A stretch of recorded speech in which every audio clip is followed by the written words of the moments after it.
I never took the gift of worshiping God freely for granted, because when you're in a persecuted country, you certainly know if you're a Christian or not, if you're willing to worship or not, if you're willing to give your life or not, if you're willing to live as a second-class citizen or not.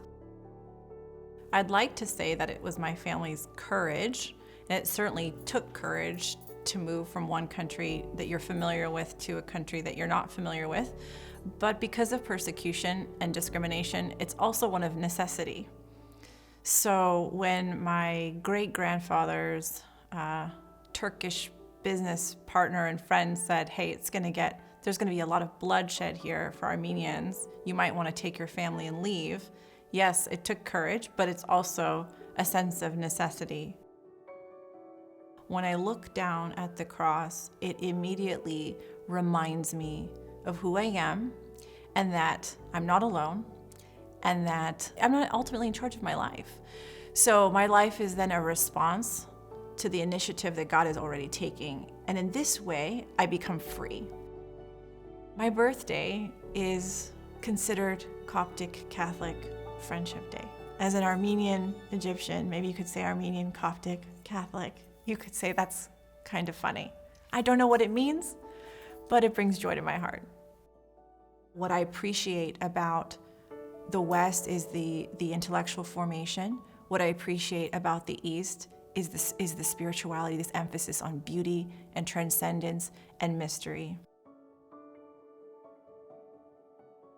I stumbled upon a prayer by St. Ambrose that goes like this: teach me, O Lord, to search for you. Show yourself to me when I search for you.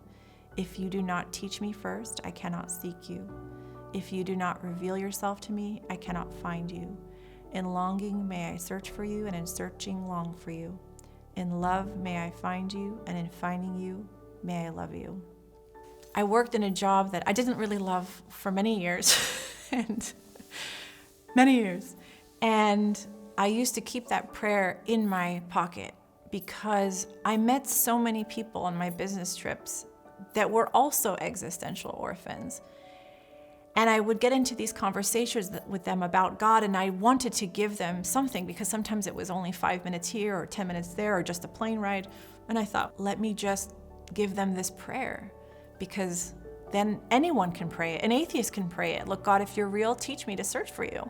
The East provides us that charism, that gift of the reminder that no matter what our theological formulations are, God will always be more different than us, than the same.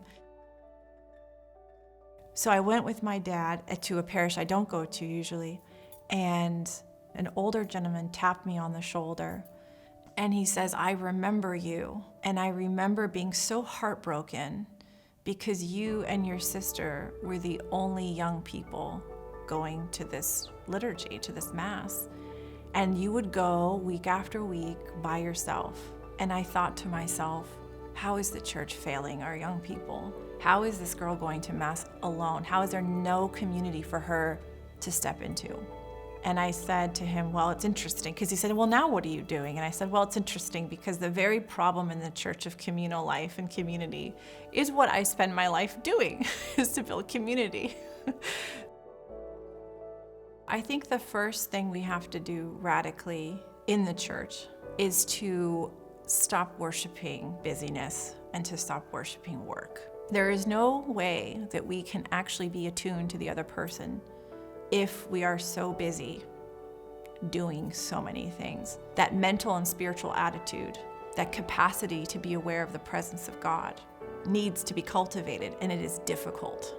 If we delete half the parish programs and teach people to be with their families on the Lord's Day, you will see so much transformation in your families, so much transformation in your friends, so much transformation in the people that you notice that need to be brought into church.